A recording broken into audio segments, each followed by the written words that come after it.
पे आ गए ये, अब ये छिछोरापन पे आ गए। इस बात का जवाब दे दें कि पाकिस्तान की हिस्ट्री में जितनी लंबी जेल काटी, जितनी सख्त जेल काटी जरदारी ने, किसी ने काटी? ना आप मेरी बात का जवाब दे दें कि जब वो एक पर्ची के ऊपर नहीद खान कहती हुई मर गई कि ये सब झूठ और फ्रॉड है, और बाबर ने कहा, अवान ने कहा कि ये सब फ्रॉड था। आप ये मुझे बताएं कि उस वक्त क्या ऐसी मुसीबत आ गई? वो सारा झूठ था, वो सारा झूठ था। बात सुने महमूद भाई, बात सुने, प्रूव करते ना, आपने तो प्रूव ही नहीं किया। 14 साल बंदे को 12 साल जेल में रखा। अपना जो है ना प्रैक्टिकल पॉलिटिक्स देखते हैं, करंट सिनेरियो देखते हैं। आप 2 दफा प्रेसिडेंट बना, जिनमें उनकी गवर्नमेंट नहीं, आप ये देखें ना कि वो 2 दफा प्रेसिडेंट बना, कोई बना पाकिस्तान की हिस्ट्री में, ना भी बनेगा। भाई बेहतरीन मूव चलाई उसने, और वो तहरीक अदम-ए-एतमाद कामयाब कराई। ये तो पॉलिटिशियन है ना, क्या बात करते हैं ये लोग यार।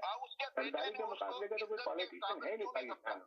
ये मुझे बताएं, इसलिए कि उसके बाप की करतूतों का उसे पता था। उसने भाई यार, ये भाई महमूद भाई बहुत आपस में फैमिली का बहुत प्यार है। अब सोच भी भाई, आप ये देखा उसकी प्रैक्टिकल पॉलिटिक्स देखें, वो 2 दफा प्रेसिडेंट बना, सिंध में उसकी गवर्नमेंट किंग मेकर, उसने तहरीक अदम-ए-एतमाद पहली दफा पाकिस्तान की हिस्ट्री में कामयाब कराई। पाकिस्तान की हिस्ट्री में कहते हैं जरदारी सबसे भारी, ऐसे ही कहते थे। आपको भी माने 11 साल बैठा ना, जो भी है, he is a very successful politician. मेरी ये समझ नहीं आ रहा, महमूद भाई एमकेएम को लेकर आ रहे हैं, आप जरदारी को लेकर आ रहे हैं, बात किस पे चल रही है? एमकेएम पे चल रही है, जरदारी पे चल रही है, वो फरागोगी को लेकर आ रहे हैं, कहानी स्टोरी किधर चल रही है? भागे ना पैसे लेके, उनकी मिसेज 4 कैरेट मांग रही थी ना हीरा, क्यों मांग रही थी? पाकिस्तान के सक्सेसफुल सियासतदान की बात होगी तो वो जरदारी की बात होगी। अब ये तो आप most successful politician in the history of Pakistan. बहुत हो चुकी है, मैं उनके बारे में कुछ नहीं कहना चाहता, वो भी उसने करके दिखाया। लेकिन अदम-ए-एतमाद आज तक पाकिस्तान की हिस्ट्री में कभी नहीं चली, जरदारी ने करके दिखाया, और 2 दफा प्रेसिडेंट बन के दिखाया उसने। और नेक्स्ट वो जो है उसकी गवर्नमेंट है सिंध में, और वो पहले से ज्यादा पावरफुल है, पहले से ज्यादा उसकी सीट है। तो he is a very very successful politician. आप देखें पॉलिटिक्स के हवाले से, और उसने जो है आजाद कश्मीर में भी, और उसने केपीके में भी, उसके पूरे पाकिस्तान में उसके किंग मेकर है। भाई ज़ियाउल भी जाते, जो जुल्फकार अली भुट्टो था ना महमूद भाई, उनकी कोई इस तरह भागी नहीं थी फरागोगी को, बाहर पैसे लेके नहीं भागी थी। उनकी मिसेज ने 4 कैरेट या 5 कैरेट या 12 कैरेट का हीरा नहीं मांगा था नुसरत भुट्टो ने। उन्होंने सियासी जदोजहद में अपने सर पड़वाए, अपनी जानें गंवाई। ये है हिस्ट्री, ये होती है हिस्ट्री। ये नहीं होता कि जनाब ये इसकी तस्वीरें किसने उतारी हैं, इस तस्वीरों को बाहर भेजें और मुझे 12 कैरेट का चाहिए जो मलक जो भी था सारा। ये ना बात करें यार, ये सर्टिफाइड वाकई ये बहुत बड़ा सर्टिफाइड चोर है, और ये पाकिस्तान की हिस्ट्री में नहीं आया था इससे बड़ा चोर ना। शेर भाई 9 मई तो उससे बड़ी, ये 300 कनाल के घर में रहता है यार, मोरालिटी की बात करता है यार। शेर भाई ये 9 मई का जो वाकया है, ये तो हिस्ट्री में, पाकिस्तान की हिस्ट्री में आज तक ऐसा नहीं हुआ यार। फौजी तंजीमात पे हमले यार, कोई छोटी बात है? क्यों से इन्होंने स्टार्ट किया हुआ है तो जांच करना है यार, तो मजाक है पाकिस्तान के साथ। पाकिस्तान के साथ तो अभी फिलहाल मजाक ही हो रहा है। शेख भाई क्या बात कर रहे हैं, पाकिस्तान के साथ मजाक है? पाकिस्तान में अब जो हुकूमत आई हुई वो क्या कर रही है, वो क्या, उसने भी तो मजाक किया हुआ है। मेन चीज ये है कि पाकिस्तान को सभी लोग तबाह करना चाहते हैं, मेन चीज ये आपको समझने की जरूरत है। कोई भी पाकिस्तान को बनाना नहीं चाहता था, पाकिस्तान का नाम डुबोने की कोशिश में लगे पड़े। वो तो अल्लाह ताला की रहमत है कि पाकिस्तान कायम और दायम है, वरना कोई भी पाकिस्तान को संभालने के लिए नहीं आया। आज नहीं आता तो आज आप बाहर नहीं होते। अगर पाकिस्तान इतना ज्यादा कामयाब होता है ना सरदारी के जमाने में, तो आप भी अपनी फैमिली लेकर यहाँ बाहर नहीं आते। एक चीज और से सुने, ये जो लोग सब छोड़ के आए अपने अपने मुल्कों को, इसलिए कि हमारे मुल्क में कमी थी, तो छोड़ के हम लोग यहाँ बाहर ममालिक में बैठे हुए और यहाँ के रूलों को फॉलो कर रहे हैं, यहाँ के अपने बच्चों को एजुकेशन दिलाते हैं, अपने मुल्क को छोड़कर आए। सीधी बात है, की वजह से आए, तो बस आए ना किसी न किसी वजह से, तो मुल्क को क्यों छोड़कर आए? अब बात कर रहे हैं कि ये कर रहा है, ये कर रहा है, उसको तो 3.5 साल की हुकूमत रही है। बाकी जिन्होंने हुकूमतें की है इतने साल के अंदर, तो उसके बाद आपने उनको तो नाम ही नहीं ले रहा है। एक इंसाफ की बात क्या करें ना, इंसाफ की बात नहीं करते आप। अरे 3-3.5 साल की बात क्या कर रहे हैं आप? उसको छोड़ दे 3.5 साल। अभी जो हो रहा है, अब बात करें जो सारी दुनिया में नाम बदनाम हो रहा है मुल्क का। अभी देख लेना क्रिकेटर ने क्या किया। क्या दिया, घड़ी चोरी कर ली। और ये मैं ऐसे नहीं, ये मैं तुम्हें छोड़ूंगा नहीं, इलेक्शन कमीशन को बंद क्या बात कर रहे हैं शुएब भाई, जरा सही बात करें, जरा इंसाफ की बात करें। आप खुद सोचें कि आप इस मुल्क में क्यों बैठे हुए भाई, बाहर से ममालिक में क्यों आए हुए। अगर अपने मुल्क में सारी फैसिलिटी दी जाए, अपने मुल्क में कामयाब हो, फिर नहीं, मैं कारकुन किसी की भी नहीं हूँ, मैं सच बात कर रही हूँ। आप सच करें, आप सच बोले कि हाँ हकीकत में ये कि हमारे मुल्क को सबने ही लूटा है, जिसको मौका मिला उसने कैश किया मुल्क के अंदर। मुल्क में है, मुल्क से कौन वफादार, ये बात करें। मान गई, शुक्र है मान गई, मान क्या गई हूँ मैं तो। आप हकीकत, मैंने तो अभी शुरू स्टार्ट में मैंने आपको यही बोला, आप दोनों को। तो हकीकत बात करते हैं, समीना मान गई, मुबारक नहीं, वो सर्टिफाइड चोर है। ये मुझे याद रहेगी चौधरी साहब की टर्मिनोलॉजी, ये बड़ा जबरदस्त उन्होंने एक फ्रेज दिया, सर्टिफाइड चोर। चौधरी साहब को एक हफ्ते बाद देखेगा ये अपना बयान चेंज कर देंगे। चौधरी साहब एक मिनट में अपना बयान चेंज करते हैं, आपकी इत्तला करेगा। चौधरी साहब के बयान पे हर कोई स्पैम ना लगाए। चौधरी साहब ने कब से हमारे शो में आ रहे हैं, क्या क्या बयान चेंज करते हैं, एक सेकंड में पलटा खाते हैं चौधरी साहब। चौधरी साहब ने तो ये भी कहा सबसे बड़ा चोर तो जरदारी है। ये तो इमरान खान का बच्चा इसके आगे कितनी दफा शो में कहा है कि नवाज शरीफ जरदारी के अलावा तो बड़ा कोई है ही नहीं। किसी भी अदालत में साबित नहीं हुई जरदारी साहब के ऊपर। आप कह रहे हैं जरदारी सबके अदालत में साबित नहीं हुई है, तो चौधरी साहब के बयान वो सियासी बयान होते हैं, वो चेंज कर लेते हैं अपने बयान, उनके बात पे ना जाया करें प्लीज। निकाले आपने यूसुफ रज़ा गिलानी को निकाला सिर्फ एक तौहीन अदालत में, आपने उनको कर दिया अदालत ने। आपने नवाज शरीफ को निकाला पनामा इकामा केस पे अपने बेटे से तनख्वाह लेने पे, ये तो बात है। किसने निकाला, ये तो सवाल पैदा होता है, किसने निकाला बताए ना, किसने निकाला, किसने निकाला, प्लीज ये तो बता दें आप, किसने निकाला, किसने किया, किसने किया बताए ना, किसने किया, किसने किया, नाम ले बताए, प्रूफ के साथ बात करें आप आगे। ये वो एक साहब आए थे ना, वो सियासतदान जिम्मेदार नहीं है, इसमें अदालतें भी जिम्मेदार है। आपने वैलिड करार दिया, आपने मार्शल आर्ट को, आपने जनाब वो तौहीन अदालत में वज़ीर आज़म फारग कर दिए, आपने एक बंदे को सादिक और अमीन कह दिया। कमाल है यार, था ना साकिब निसार। हाँ जी, साकिब निसार नहीं, कमाल है ये काम किए हुए आपने। जब भाई है कभी तो लिखे जाएंगे, तो साकिब निसार है कहाँ, भागा है कहाँ, कहीं भागा हुआ। समीना ने भी खूब फंड इकट्ठे करे थे उसके लिए, पता है इसके लिए क्यों? आप वहाँ मौजूद थे क्या, आप वहाँ मौजूद थे जब मैंने फंड बोला था ये चोर आदमी। अच्छा आप वहाँ मौजूद थे, बता दें जब मैंने फंड इकट्ठे किए थे, मौजूद थे आप? बिल्कुल नहीं समीना, आपने कैनवसिंग की थी उसकी। हाँ मैंने की थी, मैंने रेडियो लाइव किया था वहाँ पे 2 घंटे का। हाँ मैंने बताया था, अपने शो में ही बताया था बैठ के, आप ही की बात नहीं है। और सैयद साहब ने है ना मेरे शो में आए थे उस वक्त, मुझे याद है। अब आप देख रहे, अब आप एक चीज देख तो मैंने जब रेडियो लाइव किया था उस वक्त मैं भी बहुत सरप्राइज थी कि पैसा गया का, पैसा गया का। मैं याद करता है, बहुत पुरानी बात हो रही है जी। ये मेरा नाम दिया हुआ है डैम बाबा, ये मेरा नाम दिया हुआ है। डैम बाबा उस प्रोग्राम में इसको बोला था डैम बाबा, पूरा पाकिस्तान इसको डैम बाबा बोलता है, आप देखें। और हम कल बात कर रहे थे पंजाब में बल्दियाती इंतखाबात की, आज जरदारी देख लें आपके सामने, आज जरदारी ने कह दिया बल्दियाती इंतखाबात की, ये देख लें आपकी कितनी वैल्यू बता रही होंगे। नहीं मेरी वैल्यू नहीं है, नहीं जी। और उन्होंने सुन रहे हैं शो के अंदर के बाहर के ममालिक में बैठ के क्या राय दी जा रही है। चलें कहीं जाइए, मेरे साथ जाइए, छोटे से ब्रेक की तरफ जा रही हूँ, ब्रेक के बाद आपके साथ। अस्सलाम वालेकुम, मैं हूँ जवेरिया एहसान और आप देख रहे हैं आवाज़। इसराइल ने एक बार फिर रमज़ान के बाबरकत महीने में फ़लस्तीनियों की मस्जिद अक्सा में दाखिले और इबादत पर नई पाबंदियां लगाने का फैसला किया है। रमज़ान मुबारक के दौरान 13 साल से 50 साल तक की उम्र वाले फ़लस्तीनियों के दाखिले पर मुकम्मल पाबंदी होगी। अलावा अज़ीं 13 से 50 साल उम्र तक की फ़लस्तीनी ख़वातीन को भी इबादत के लिए मस्जिद अक्सा में दाखिल होने की इजाज़त नहीं दी जाएगी। रमज़ान मुबारक के दौरान नमाज जनाजा की अदायगी के लिए भी सिर्फ 10,000 अफराद को इजाज़त दी जाएगी। PTI के बानी इमरान खान ने कौमी क्रिकेट टीम की नाकिस कारकर्दगी पर शदीद गुस्से का इजहार करते हुए कहा है कि जब ओहदों पर सिफारशी लोगों को बिठाया जाएगा तो क्रिकेट तबाह होगी। चेयरमैन PCB मोहसिन नकवी को जिस ओहदे पर बिठाया गया उसने बेड़ा गर्क किया। बानी PTI से मुलाकात के बाद उनकी हमशीरा अलीमा खान ने मीडिया से गुफ्तगू करते हुए बताया कि इमरान खान को आज सबसे ज्यादा गुस्सा क्रिकेट पर था। इमरान खान ने ICC चैंपियंस ट्रॉफी में पाकिस्तान का बहारा भारत के खिलाफ मैच पीटीवी पर देखा। मैच हारने की वजह से बानी ने सारा गुस्सा आज क्रिकेट पर उतारा। इस्लामाबाद। वज़ीर-ए-आज़म मोहम्मद शहबाज शरीफ आज़रबाईजान का 2 रोज़ा दौरा ख़त्म करके बाकू से अज़बकिस्तान के शहर ताशकंद पहुँच गए। अज़बकिस्तान के सदर इज़्ज़त मआब शौकत मिर्ज़ियोयेव की खुसूसी दावत पर वज़ीर-ए-आज़म शहबाज शरीफ अपने 2 रोज़ा दौरे अज़बकिस्तान के लिए ताशकंद पहुँच गए। अज़बकिस्तान के वज़ीर-ए-आज़म अब्दुल्ला आरिपोव, अज़बक वज़ीर ख़ारजा बुख्तियार सैदोव, ताशकंद के मेयर शौकत उमर ज़ाकूफ, अज़बकिस्तान के पाकिस्तान में सफ़ीर अली शेर तख्ताइफ और पाकिस्तान के अज़बकिस्तान में सफ़ीर अहमद फारूक समेत आला सफारती और सरकारी एहलकारों ने वज़ीर-ए-आज़म का इस्तकबाल किया।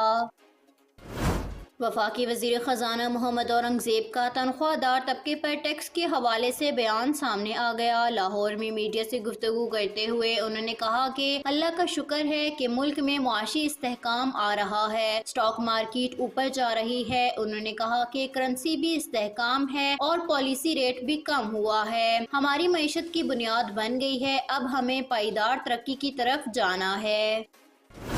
कौमी टीम के साबिक फास्ट बॉलर शोएब अख्तर ने साबिक कप्तान बाबर आजम पर तनकीद के नश्ते चलाते हुए कहा कि पाकिस्तानी शायकीन क्रिकेट ने गलत खिलाड़ियों को अपना हीरो मुंतखब कर लिया है। शोएब अख्तर ने कहा कि विराट कोहली के साथ बाबर आजम का मवाजना किया जाता है, उनके फैंस बगैर सोचे समझे उन्हें सर पर बिठा रहे हैं। शोएब अख्तर ने कहा कि अब बताओ विराट कोहली का हीरो कौन है? सचिन तेंदुलकर जिसने क्रिकेट की दुनिया में 100 सेंचुरियां स्कोर की हैं, वो उनकी मिरास का पीछा कर रहे हैं। बाबर आजम का हीरो कौन है? टिक टिक, ताहम उन्होंने किसी का नाम नहीं लिया। सिंध के सीनियर वजीर शर्जील इनाम मेमन ने कहा है कि जाली खबरों का फैलाव कारोबार और मईशत पर संगीन असरात मुरतब कर सकता है। सीनियर वजीर सिंध शर्जील इनाम मेमन की ज़ेर सदारत business facilitation and coordination committee BFCC का इजलास हुआ। हुकूमत सिंध और कारोबारी तंजीमों के दरमियान सोशल मीडिया की जाली खबरों की रोकथाम के लिए फैक्ट चेंजिंग का निज़ाम को मजबूत करने पर इत्तिफाक हुआ। इजलास में कारोबारी बरादरी और दरपेश मीडिया से मुतल्लिक मसाइल पर तबादला ख्याल किया गया।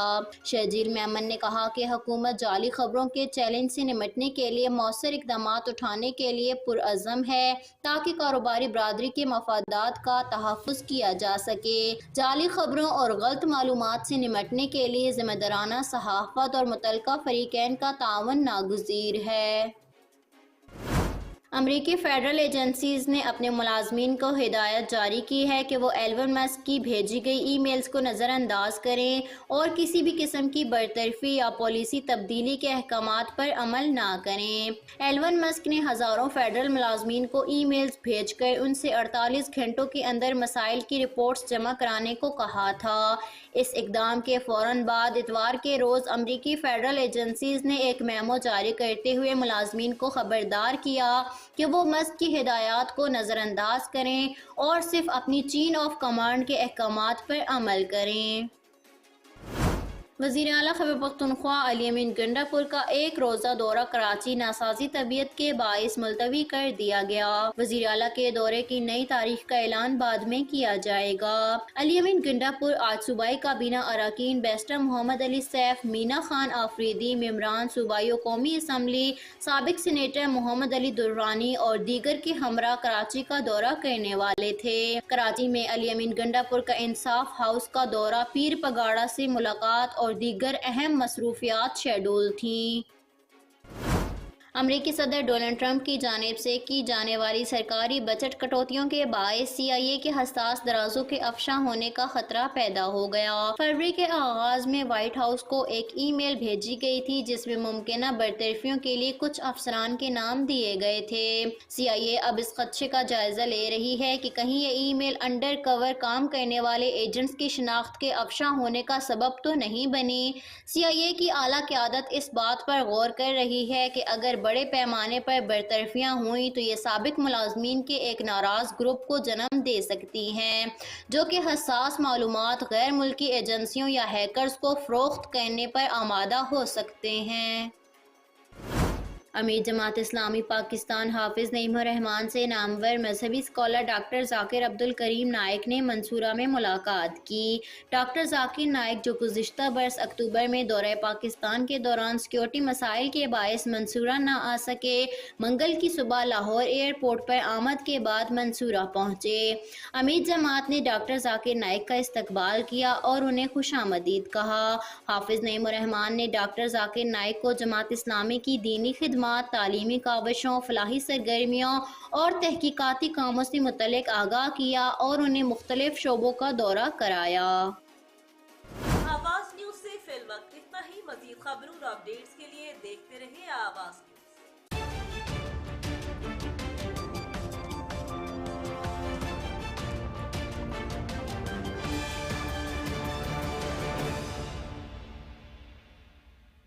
अगर आपको दुबई या मिडल ईस्ट नुमा ज़ेवरात की तलाश है तो आपको दूर जाने की बिल्कुल जरूरत नहीं। आज ही हमारे मिसिसागा रिजवे स्टोर तशरीफ लाइए। अल करम ज्वेलर्स। हमारे पास सोने के बेहतरीन कंगन, कड़े, झुमके, हार और सोने के सेट्स भी दस्तयाब हैं। शादी हो या मेहंदी या कोई भी फंक्शन, आपकी पसंद के तमाम जेवरात आपको हमारे स्टोर में मौजूद मिलेंगे। आज ही हमारे स्टोर पर तशरीफ लाइए। अल करम jewellers, 3465 platinum drive, unit 99, Mississauga. या फिर कॉल करें 905-828-0009। अल करम ज्वेलर्स, फरमाइश आपकी, गारंटी हमारी। चले ईद बाजार, चलो चले ईद बाजार। चूड़ियां, झुमके, जूते, पान लगाए, मेहंदी ले सामान। लेडीज जेंट्स कपड़े, सूट, शेरवानी और सैंडल बूट, सुर्खी पाउडर और सिंगार, फ्री एंट्री इस बाजार। चीज मयारी, सस्ते दाम, वहाँ की हर शे आए काम। आओ चले, चलो चले। Eid Bazaar, presented by Avaz Entertainment and PGA International at Galaxy Grand Convention Center, Brampton, on March 28th, 29th and Chand Raat March 30th. आना मत भूलिएगा, हम आपके मुंतज़िर रहेंगे।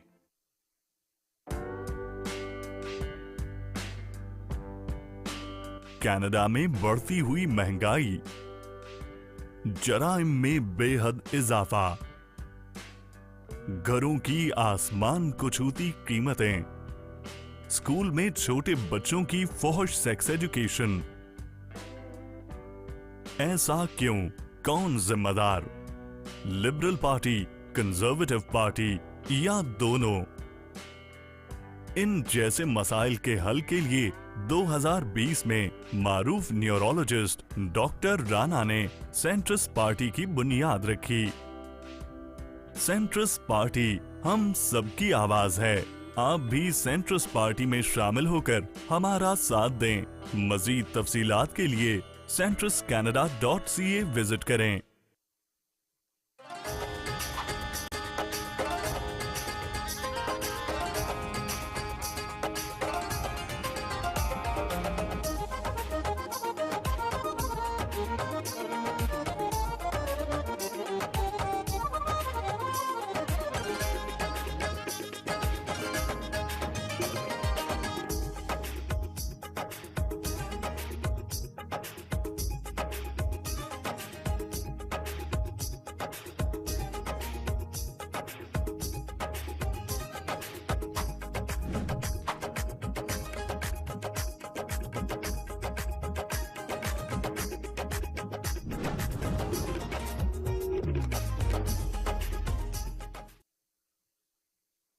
जी नाज़रीन, हम गए थे एक छोटे से ब्रेक की तरफ। ब्रेक के बाद वापस आए। आप देख रहे हैं अपना पसंदीदा प्रोग्राम तकरार और आप देख रहे हैं अपने चैनल आवाज एंटरटेनमेंट को देख रहे हैं। जी जनाब बोलिए, क्या कहेंगे? जी मैं पूछना चाहता हूँ शेख भाई को 2-3 सवाल। जी शेख भाई, मैं सवाल मेरा आपसे यही है, प्रोग्राम में भी कि ये बताएं कि बात हो रही है हारों की। एक हार था जो अर्दगान की बीवी ने दिया था आपकी पार्टी के लीडर को, वो पाकिस्तान को नहीं दिया था, वो उन्होंने सरदार खान को दिया था। वो बंदा उठा के उसको घर ले गया और उतना पूरी दुनिया में बदनामी हुई। और उस औरत ने मतलब जब उसको पता चला उसके दिल पे क्या गुजरी होगी, पाकिस्तान की क्या इज्जत हुई होगी, जिसको कहते हैं 2 दफा सदर बनाया, उसकी क्या इज्जत रहेगी होगी, क्योंकि आपने उसी बंदे को फिर आके सेनेट का चेयरमैन लगा दिया। अच्छा, एक हार आपको पता है बेनजीर साहब, अल्लाह उनको गरीक रहमत करे, वहां से भी उनका सवाल शुरू हुआ। ये एक तो हारों की बात हो गई। दूसरी बात ये बताएं कि फरक होगी का आपने बताया, बयान अली के बारे में आप क्या कहेंगे, जो हर दिन उसका स्पेशल चार्टर्ड फ्लाइट जाती थी और ब्रीफ पे केस पकड़ा गया था, और फिर वो जिसने पकड़ा वो उसके वो जो था बेचारा कस्टम एजेंट, वो जो था ऑफिसर और पुलिस और ये वो, उनका इस दुनिया में नामो निशान नहीं मिला। आप ये बताएं कि इज्जत जिसको आप कहते हैं कि उसके बेटे ने अपना नाम उसके साथ अपने साथ लगाना पसंद नहीं किया, तो आप कहते हैं जी उस बड़ी इज्जत जिसको अल्लाह दे और ये दे, तो फिर ज़ियाउल हक को भी इज्जत दें जिसने भुट्टो को फांसी लगाया था, क्योंकि उसको तो अल्लाह ताला ने 11 साल दे दिए। इनका मुझे आप जवाब। अच्छा, दुनिया जो है ना, एक चीज याद रखिएगा, आज जो पाकिस्तान के प्रेसिडेंट है ना, आसिफ अली जरदारी साहब, उनके बारे में एक कहा जाता है कि एक जरदारी सब पे भारी, और जितनी भी पॉलिटिकल मूव्स होती है ना, वो आप गवर्नमेंट से ले लें, ऑपोजिशन से ले लें, जो भी, वो जरदारी साहब के मशवरे के बगैर हो ही नहीं सकती, और वो कंप्लीट मैच्योर ही नहीं होती उनके मशवरे के बगैर। यार बहुत जवाब आदमी, मैं तो मानता हूँ, मैं कब कह रहा हूँ नहीं है, बहुत मक्कार आदमी, मैं तो वो कह रहे हैं मैं मानता हूँ बहुत मक्कार आदमी है। सुन लें, आपको आवाज नहीं जा रही, आप कह रहे हैं सही है सही है, तो सुन तो वो कौन सा लफ्ज उसके यूज कर रहे हैं। उनका ख्याल हो सकता है भाई, उनको जितनी आप सुन ही नहीं रहे, आप कह रहे हैं हाँ जी ठीक है ठीक है ठीक है ठीक है। एमकेएम समेत जितनी बड़ी पॉलिटिकल पार्टीज, उन्होंने उन पे एतमाद का इजहार किया और उनको प्रेसिडेंट बनाया। चौधरी साहब बड़े खामोश हैं, जरदारी के बारे में कोई बात नहीं कर रहे हैं। जानबूझ के ले आए हैं ताकि मेरी और चौधरी साहब की और सैयद साहब की हो। एमकेएम तो तीनों में ना तेरों में नहीं, चौधरी साहब का मैंने कहा बहुत खामोश है जरदारी, एमकेएम को तो लेकर ही नहीं आए। क्या हो गया आपको? नहीं, चौधरी साहब तो बीच में नहीं बोलते हैं ना। अच्छा, अभी जो बोल रहे थे बीच में, तो जब कौन बोल रहा था चौधरी साहब? कहाँ बोला मैंने तो नहीं बोला बीच में। नहीं, मैं नहीं चाह रही, मगर चौधरी साहब की खामोशी से देख के मैं सरप्राइज हो गई। मैंने वो तो फौरन बीच में बोलते हैं, अभी जरदारी की बात हो रही है और चौधरी साहब खामोश है। नहीं, आपने चौधरी साहब बीच में कहाँ बोलते हैं, चौधरी साहब ने तबसरा कर दिया पहले, और सब जरदारी के लिए बातें करके चले गए, तो मैं आके मेरा फर्ज नहीं बनता था कि मैं उनसे कहूँ कि भाई अभी रुक जाए आप, खामोश हो। एक भाई, एक कॉलर आए, उनकी भी बात ले लें, छोटी सी, बहुत दफा कॉल कर चुके। जी जनाब। समीना जी, सबसे पहले तो वो बने थे सदर बेनजीर की लाश सामने रख के, सिमती की वोट मिली थी इनको, तो वो सदर बन गए थे बेनजीर को मार के कत्ल करके, और दूसरी दफा वो प्रेसिडेंट बने हैं जनरलों के सर पे लाके, जनरलों ने लाके उसको बताया जिसको ये सबसे बुरा कहते हैं, वही जनरल जिसने भुट्टो को फांसी लगाया था, उनके सर पे आके ये सदर बने हैं। एक मकार आदमी है, गेम खेलता है, इट डजंट मैटर, उसकी वाइफ को इमरान खान किसके साथ आके वजीर आजम बना था, उसको पावर में आना है। अब तो मजा आएगा ना जब अपने बेटे को सब बनाएगा, प्राइम मिनिस्टर बनाएगा, तो फिर देखना जैसे इसने दोनों बच्चों को इलेक्शन लड़ा के अपना लेके आए हैं, क्या दुनिया भूल गई? ये लोग भूल जाएंगे पाकिस्तान के? कभी नहीं भूलेंगे वो। यानी आपको लग रहा है कि प्राइम मिनिस्टर बनने वाला है बिलावल, आपको लग रहा है? फिर बात होगी। नहीं लगता, नहीं ये कभी नहीं होगा ऐसे। तो वो दूसरे साहब कह रहे थे जी वो डॉक्टर कदीर और Musharraf, doctor Qadeer the great person, वो सारी उम्र इस्लामाबाद में रहा, इनका क्या ताल्लुक है? वो दूसरे मुल्क से आया था, जाके इस्लामाबाद में रहा, ये खामोश से रिश्तेदार बन रहे हैं। रही मुशर्रफ की बात, मुशर्रफ ने पाकिस्तानी लोगों को बेचा हुआ है, वो उसने अपनी बुक में लिखा है कि उसने लोगों को बेचा है, और पैसे आते थे पाकिस्तान तो वो ऐश करते थे, और ये एमकेएम की हेल्प करता था। वो मुशर्रफ ने क्या कमाल किया है? He was a dictator. Commando था भाई, इंडिया में जाके रहा, इंडिया के एरिया में 2 दिन रह के आया भाई, अपने हाथों से गन चला के आया। वो कमांडो था, पाकिस्तान का फकर था यार, क्या बात कर रहे हैं आप भाई? कि हम नवाब हैं जी इंडिया में, असल नवाब नवाब बुख्ती था जिसको मुशर्रफ ने मारा था। हिस्ट्री तो देखो जरा इनकी, और पाकिस्तानी कमांडो, पाकिस्तान का फकर जनरल मुशर्रफ बात है जी, वो उसका मुशर्रफ का नाम ले दिया और दूसरा उसका डॉक्टर कदीर का नाम ले दिया। आज आप तो आज तक अपना वो सिंध का वो नहीं बना सके, प्राइम मिनिस्टर वजीर आला नहीं बना सके। आप क्या बेचते हैं भाई? कराची करते हैं, कराची सीधा सूबा सिंध का हिस्सा है। चलो इनके लिए इतनी काफी है, बहुत चला रहे थे आप। General Musharraf was a dictator, उसने पाकिस्तानियों को बेचा है और कौड़ियों के भाव बेचा है, और ये हिस्ट्री है, लिखी हुई हिस्ट्री, कभी भूल ही नहीं सकती, कभी कोई मिटा ही नहीं सकता इसको। कौड़ियों के भाव उसने पाकिस्तानी सिटीजनों को बेचा है। यार आपको कितने का बेचा उसने? भाई आपको कितने का बेचा था? नहीं है समुद्र के पार। आपको कितने का बेचा था? नहीं पूरा होगा। आपको कितने का बेचा? उन्होंने सुना ही नहीं, वो अपनी बात कह के चले गए। आपने पूछा कि आपको कितने में बेचा। बड़े अफसोस की बात है कि आप मुशर्रफ ने तो पाकिस्तान में काफी अच्छे काम किए हैं। आप आके ये बात कर रहे थे, मैं सुन रही थी, पर आपने हमेशा यही सुना कि मुशर्रफ ने तो बहुत अच्छे काम किए। तो हमें ये नहीं चाहिए कि सारे लोगों को एक ही उससे हम जो ना हाँकना शुरू कर देते हैं। हमें जो गलत है उसको गलत कहें और जो सही है उसको सही कहें, उसके कामों को सराहें जिन्होंने काम किए हैं। मगर ये नहीं होता कि आप अपनी दुश्मनी के अंदर आके उसको बोले।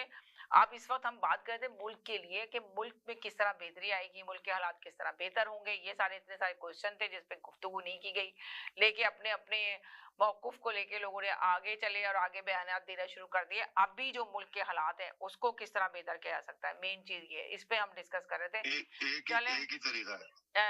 क्या तरीका? इंशाल्लाह एक ही तरीका है कि सबको, मेरा तो अपना मशवरा जी, इमरान खान को रिहा कर दें, पाकिस्तान में कल से दूध की लहरें बह जाएं। नहीं, मेरा मशवरा तो ये है कि तमाम पॉलिटिक्स के लोगों को, तमाम सियासतदानों को एक टेबल पे बैठने की सब जरूरत है।